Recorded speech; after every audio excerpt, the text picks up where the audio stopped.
الرحمن الرحيم وقال تعالى الله يستهزئ بهم ويمدهم في طغيانهم يعمهون وقال النبي صلى الله عليه وسلم الظلم ظلمات يوم القيامة أو كما قال عليه الصلاة والسلام সম্মানিত উপস্থিতি আমরা সর্বাগ্যে শুকরিয়া জ্ঞাপন করব সেই মহান রব্বুল আলামিনের যিনি আমাদেরকে এই ৫৬,০০০ লাল সবুজের এই স্বাধীন বাংলাদেশকে ২০ কোটি মানুষের কথা বলার স্বাধীনতা, চলার স্বাধীনতা, বাকশক্তির স্বাধীনতা যিনি আজকে আমাদেরকে ফিরিয়ে দিয়েছেন, সেই মহামনিবের দরবারে অন্তরস্থল থেকে গহীন থেকে আমরা সমস্বরে শুকরিয়া আদায় করব। সকলে বলি আলহামদুলিল্লাহ।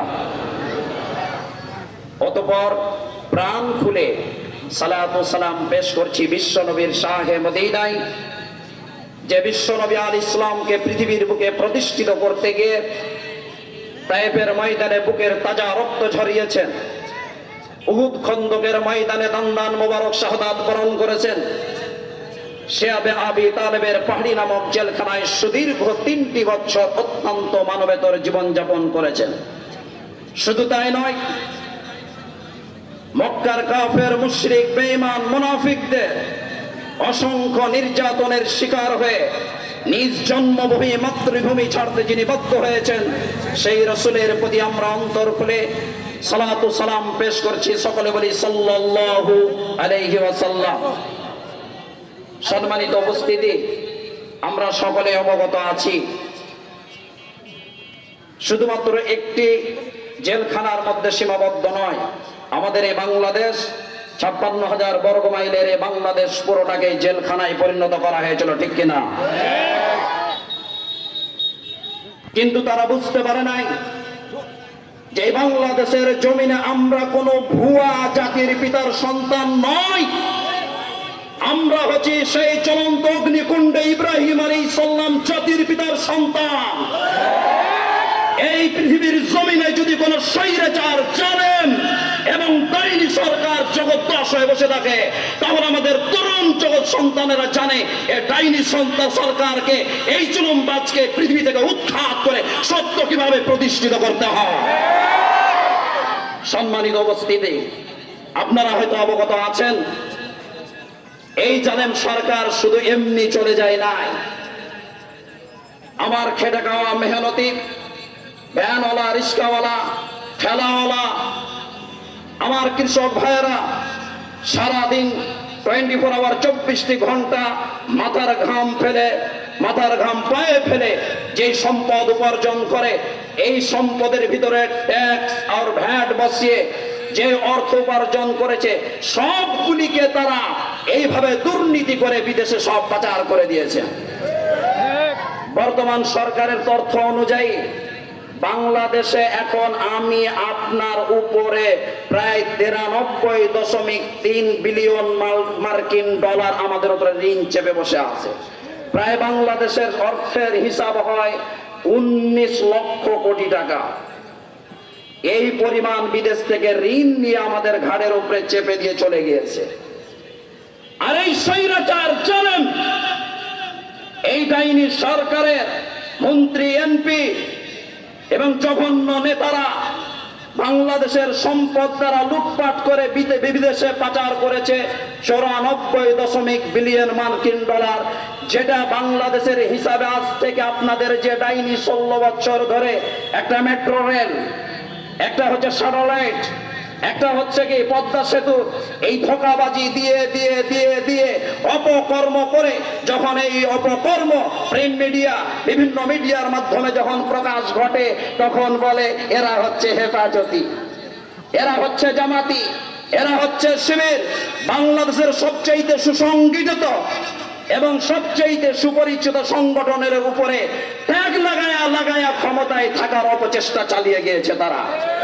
এই তিনটা স্বপ্ন দেখে। কিন্তু যেই পরিমাণ তারা দুর্নীতি করে বিদেশে টাকা পাচার করেছে, বাংলাদেশের হিসাব মতে 94.0 বিলিয়ন মার্কিন ডলার, যার দ্বারা বাংলাদেশে কমপক্ষে 697টি মেট্রো রেল তৈরি করা যাবে এবং বাংলাদেশের 397টি স্যাটেলাইট তৈরি করা যাবে এবং বাংলাদেশের পদ্মা সেতুর মতন 36টি পদ্মা সেতু বাংলাদেশে প্রতিষ্ঠিত করা যাবে।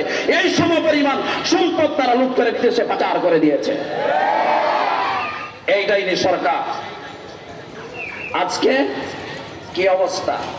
আবু জেহেল কল্পনা করতে পারে নাই যে মোহাম্মদকে মেরে মেরে, সাহাবাদেরকে মেরে মেরে আমি সুবার পর ক্ষমতায় থাকব। কিন্তু এই জঘন্যতম আবু জেহেল জানে নাই যে আমার মৃত্যুর পরে যে মানুষগুলোকে আমি হেয় প্রতিপন্ন করতেছি, তুচ্ছ তাচ্ছিল্য করতেছি, বলছে পেঁয়াজ ছাড়া তরকারি খাওয়া যায়, করেছে না করে নাই? বেগুন ছাড়াই বেগুনি করা যায়, এগুলো বাংলাদেশের মানুষের সাথে উপহাস, ঠাট্টা ছাড়ার কিছু নাই। আবু জেহেল হযরত বেলালের সাথে উপহাস করেছিল, কিন্তু আল্লাহ রাব্বুল আলামিন ভাগ্যের পরিণতি দেখেন, তার মৃত্যুর পরে তার জায়গাতে যেখানে কবর হয়েছে সেই জায়গার মধ্যে বিশ্বের সমস্ত মুসলিমরা যে পেশাব আর পায়খানার স্থান বানায় রেখেছে, ঠিক কিনা? একই পরিণত হয়েছে। আমরা জানি আপনার আব্বা স্বাধীনতার জন্য মূল ভূমিকা রেখেছিল, অনেক সম্মানের ব্যক্তিত্ব ছিল, কিন্তু কোথায় গিয়েছিল? যেই দিন আপনার আব্বাকে হত্যা করা হয়, বাংলাদেশের মানুষ তো দূরে থাকে, একটা কুকুর পর্যন্ত জীবন দেয় না তার জন্য, ঠিক কিনা? 2 দিন পর্যন্ত সিঁড়িতে রাস্তায় লাশ পড়েছিল, কেউ জানাজার জন্য উপস্থিত হয় নাই। দেখেছেন আপনারা সকলে, সেই মানুষটির জনপ্রিয়তা নিম্নতে যেতে যেতে যেতে যেতে এমন পর্যায়ে পৌঁছেছে, আজকে বাংলাদেশের নতুন প্রজন্মরা দেখতেছে, আজকে আবার 2024 সালে সেই মানুষটির মূর্তি ভেঙে তার মূর্তির উপরে পেশাব করতেছে, ঠিক কিনা? এর জন্য দায়ী বাংলাদেশের 16 কোটি মুসলমান নয়। তোমার বাবার মাথার উপরে পেশাব করার দায় হচ্ছে একমাত্র ডাইনি হাসিনা, ঠিক কিনা? কারণ তোমার বাবার মাথার উপরে পেশাবের প্রস্তুতিটা তুমি তৈরি করে দিয়েছো আজকে। ঠিক অনুরূপ ভাবে আবু জেহেল যেভাবে আজকে বাংলাদেশের আইনা ঘর, আপনারা কথা শুনলেন, আবু জেহেল সবচেয়ে নিম্ন ভূমিতে একটা পাহাড়ের পাদদেশে জেলখানা তৈরি করেছিল। মুসলমানরা যখন ইসলাম গ্রহণ করে, রাত্রিবেলায় গভীর রাত্রে গুম করে নিয়ে গিয়ে ওই পাহাড়ের পাদদেশে বন্দী করে রাখে। আপনারা শুনেছেন ইসলামের প্রথম শহীদ সুমাইয়া রাদিয়াল্লাহু তাআলা আনহা এবং তার সন্তান আম্মার রাদিয়াল্লাহু তাআলা আনহা, তার স্বামী তার সন্তানকে বেঁধে রেখে দিয়ে ছেলের সামনে উলঙ্গ করে আবু জেহেল সন্ত্রাসী, এই স্বৈরাচার বল্লম দিয়ে তার মাকে শাহাদাত বরণ করা হয়েছে সন্তানের সামনে। ঠিক একই কায়দা আবু জেহেল যে কাজ করেছে বাংলাদেশের আমেরিকার সংগঠনের, আপনারা শুনেছেন, স্বামীকে বেঁধে রেখে তারা তার স্ত্রীকে উলঙ্গ করে গণধর্ষণ করেছে। সুতরাং আবু জেহেলের যেই দলের যে কায়দা, মৃত্যুর পরে যেই পরিণতি, এই দলের একই কায়দা একই পরিণতি হবে, তো কোনো সন্দেহ না। এই জন্য বন্ধুগণ, আমাদেরকে সতর্ক থাকতে হবে, আমাদেরকে ভুলে গেলে চলবে না। এই 24-এর স্বাধীনতা শেষ নয়, সামনে আরো স্বাধীনতা আসবে। যদি কোন ধরনের স্বৈরাচার, জালেম, ডাইনি কোন সরকার এই বাংলার জমিনে আবার চেপে বসে, তাহলে বাংলাদেশের মানুষ বুঝাইয়া দিয়েছে যে আমরা কখনো জালেমের কাছে মাথা নত করি না, আমরা কোনো ভুয়া জাতির পিতার সন্তান নয়, আমরা হচ্ছে ইব্রাহিমের সন্তান। আবার যদি এরকম কোন ধরনের স্বৈরাচার বাংলাদেশে মাথা চাড়া দিয়ে উঠে, তাহলে তার মাথা থেকে ভেঙে গুঁড়ে দিয়ে নমরুদের মতন জুতা পিটাইতে পিটাইতে পৃথিবী থেকে উৎখাত করা হবে। আজকে যার স্মরণে উপস্থিত রয়েছে আমরা সকলেই জানি, আল্লামা দেলোয়ার হোসেন সাইদি সাহেব। শুধু বাংলাদেশ নয়, বহির্বিশ্বের যত বাংলা ভাষাভাষী মানুষ রয়েছেন, এমন একজন আলেম বলতে পারবে না তাকে ফলো করা ছাড়া 2 ঘন্টা 3 ঘন্টা অনবরত একটা স্টেজে কোরআনের তাফসীর করতে পারে, এরকম ধরনের কেউ হতে পারে না। সকলেই তাকে ফলো করেই একজন ওয়াইজিং এবং বক্তা হয়েছেন। তিনি একজন কোরআনের পাখি, শুধু ওয়াইজিং, শুধু বক্তা নয়, তিনি 1994 সালে এবং 2001 সনে তিনি বিপুল ভোটে বিজয় হয়ে, অধিকাংশ হিন্দুদের ভোট পেয়ে তিনি বিজয় হয়ে সংসদের পার্লামেন্টের সদস্য হয়েছিলেন। আপনারা জানেন, আজকে দেখেন মায়া কান্না শুরু হয়ে গেছে। কয়েকদিন আগে 5 তারিখের সকালে আমি দেখছি এক জায়গা দিয়ে যাইতেছি, একজন টিভি দেখতে আছে, বলতেছে এই যে জামাত আর শিবির আর এই যে বিএনপির এগুলা করছে, মারা রাখে পুলিশকে, বলতেছে সকালবেলায় 10টার দিকে আমি বাড়ি থেকে হেঁটে যাচ্ছি, টিভি দেখছি আর এরভাবে তাকিয়ে তাকিয়ে বলতেছে, বুঝলেননি কথা? তো আমাকে দেখে আমার কথার পাওয়ারটা আরো বেড়ে গেল। তার মানে কাকে শুনাইতেছে, বুঝতে পারছেন কি? আল্লাহু আকবার। আল্লাহ তাআলার খেলার কি পরিণতি! কিন্তু এই বেকুব জানে না যে দুপুর পার হতে 2টার পরেই যে তার নেত্রীর কি অবস্থা হবে। মুহদি মামু পর্যন্ত এখন পর্যন্ত তার জায়গা দেয় নাই। শহীদ আল্লামা দেলোয়ার হোসেন সাঈদী বলেছিলেন, বেশি বাড়াবাড়ি করিও না, বাংলাদেশের 12 কোটিতে আস্তে করে নাড়া দিবা, মামু বাড়ি দিল্লি গিয়ে পড়বা, ঠিক কিনা? মামু বাড়ি দিল্লি গিয়ে পড়ছে, কিন্তু দিল্লি তো বলছে তোমার জায়গা হবে না, বেশি দিন রাখা হবে না, চলে দাও, কারণ তুমি স্বৈরাচার, তোমার প্রয়োজন মিটে গেছে, তোমার আর কোনো প্রয়োজন নাই। এজন্য বন্ধুগণ, আমাদেরকে খেয়াল রাখতে হবে, আজকে অসাম্প্রদায়িক একটি বাংলাদেশ, এখানে সংখ্যালঘু বলতে কেউ নেই, মুসলমান, হিন্দু, বৌদ্ধ, খ্রিস্টান, সবাই আমরা ভাই ভাই। একটা ভ্রাতৃত্বপূর্ণ পরিবেশের মধ্যে আমরা বসবাস করতেছি। এই ভ্রাতৃত্বপূর্ণ পরিবেশকে বিনষ্ট করার জন্য, সাম্প্রদায়িক দাঙ্গা লাগানোর জন্য ভারত সুকৌশলে মিডিয়া দ্বারা, তারা গোয়েন্দা দ্বারা সর্বাত্মক চেষ্টা চালিয়ে যাচ্ছে, কিন্তু এই চেষ্টা তাদের কখনো সফল হতে দেওয়া যাবে না। সুতরাং আমরা এমন কোনো কাজ করব না যার দ্বারা আমাদের পারস্পরিক সম্পর্কের মধ্যে বিনষ্ট ঘটিত হয়। এই ধরনের আমরা কোনো কর্মকাণ্ড করব না। আমরা একের অপরের ভাই ভাই মিলেমিশে থাকবো। আবার আমরা এই বাংলাদেশকে, লাল সবুজের এই বাংলাদেশকে সুন্দরভাবে গড়ার জন্য ঐক্যবদ্ধভাবে কাঁধে কাঁধ মিলিয়ে নীতি, নৈতিকতা, সততা, আদর্শ, নিষ্ঠা, কর্মসহিংস মনোভাব, উদার প্রসন্ন দৃষ্টি, শ্রদ্ধাবোধ, সহনশীলতা, আন্তরিকতা, ভাতৃত্ববোধ, ভালোবাসা দিয়ে একে অপরের সাথে আবার এই লাল সবুজের 56,000 বর্গ মাইলের এই বাংলাদেশকে সুপ্রতিষ্ঠিত করার জন্য আজকের এই বাংলাদেশের আলেম ওলামা, আবামা জনতার প্রস্তুত রয়েছে, ঠিক কিনা বলে? এই জন্য বন্ধুগণ, আমাদেরকে কান খোলা রাখতে হবে, সজাগ থাকতে হবে, যাতে করে কেউ আমাদের এই সাম্প্রদায়িক দাঙ্গা লাগিয়ে বাংলাদেশের এই সুন্দর পরিবেশকে যাতে বিনষ্ট করতে না পারে। এই জন্য বন্ধুগণ, আমরা সকলকে অন্তর থেকে মাফ করে দেব, কিন্তু একটাই দুঃখের বিষয়, যেই মানুষগুলি 17 বছর ধরে আয়না ঘরে মানুষদেরকে খাইয়ে না খাইয়ে অনাহারে রেখে কঙ্কাল বানায় দিয়েছে, হাজার হাজার হেফাজতের নেতাদেরকে মেরেছে। আপনারা দেখেছেন, বিরোধী দলীয় নেতাদেরকে মারা হয়েছে, এবং আমার তরুণ উঠতি বয়স্ক ভার্সিটির তরুণ সন্তানদেরকে গুলি করে হত্যা করে তারা গণভবনের পিছনে গণকবর দিয়ে রেখেছিল, ঠিক কিনা? এই স্বৈরাচার ডাইনি সরকার।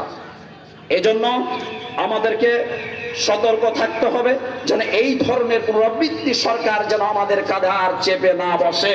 সর্বোচ্চ সতর্ক থাকতে হবে আমাদের সকলকে, এবং আল্লাহর কাছে দোয়া করেন সাঈদী সাহেবের এই ত্যাগ এবং এই কষ্টের বিনিময়ে আল্লাহ রাব্বুল আলামিনের কাছে আমরা এই জনগণের পক্ষ থেকে সাক্ষ্য রাখবো, মাবুদ তুমি এই বাংলার জমিনে অতি শীঘ্রই একটি ইনসাফ প্রতিষ্ঠা রাষ্ট্র এবং একজন ইনসাফদার বাদশা হিসেবে বাংলাদেশকে কালিমার পতাকা উড্ডীন করে ইসলামী রাষ্ট্র হিসেবে তুমি কবুল করো, বলেন আল্লাহুম্মা আমিন। এটাই হচ্ছে আমাদের সর্বোচ্চ চাহিদা। এই জন্য বন্ধুগণ, যারা এখনো তার পিছনে ছিলেন, দৌড়াদৌড়ি করতেছিলেন, দেখেন তাদের কি অবস্থা। মিডিয়ার মধ্যে দেখা যাচ্ছে স্ত্রীর সালোয়ার কামিজ পরে আর বোরখা পরে পালানোর চেষ্টা করছে, ঠিক কিনা? কোথায় গেল তোমাদের সেই অহংকার এবং ক্ষমতা? এই জন্য ভাই, এখনো সময় আছে, তোমরা সকলেই ফিরে আসো, সত্যবাদে পড়ে আসো, ইসলামের দিকে ফিরে আসো, ইসলামী দলের মধ্যে অন্তর্ভুক্ত হও এবং এই সমস্ত বাতিল দল ছেড়ে দাও। অত্যন্ত দুঃখ লাগে, সুপার পাওয়ার নেতারা তো আছে উপর পর্যায়ে, গ্রাম পর্যায়ের যারা সাধারণ পাতি নেতা, ভোট থেকে 5টা 6টা করে দেখা যাচ্ছে দুস্থ, বেওয়া, আপাহাজ বিভিন্ন ধরনের মানুষদেরকে যে কাঠ গালা দিয়েছিল এই সন্ত্রাসীকে, এরা পর্যন্ত এই কাঠগুলো 5টা 6টা করে দিয়ে দিয়ে খাইটা খাওয়ার অভ্যাস নাই, প্লেট চেঁটা খাইতেছে কুকুরের মতন, ঠিক কিনা? সবগুলো তাদের পেটে ভরাইতেছে। আমার আল্লাহ রাসূল বলেন, লা ইয়াদখুলুল জান্নাতা জাসাদুন গুযিয়া বিল হারাম, যেই শরীরের মধ্যে হারাম প্রবেশ করবে সেই শরীর কখনো জান্নাতে প্রবেশ করতে পারবে না। বন্ধুগণ, এতদিন অন্যায় করেছেন সরকারের ছত্রছায়ায় থেকে, এই জন্য আপনাদেরকে উদাত্ত আহ্বান জানাবো, ভালোবাসার খাতিরে, রাগের খাতিরে নয়, যে আপনারা সত্যবাদে ফিরে আসেন। মনে করিয়েন না আমরা দুর্বল, কিন্তু আমরা একটা জিনিসকে ভয় করি, সেটা হচ্ছে আল্লাহকে।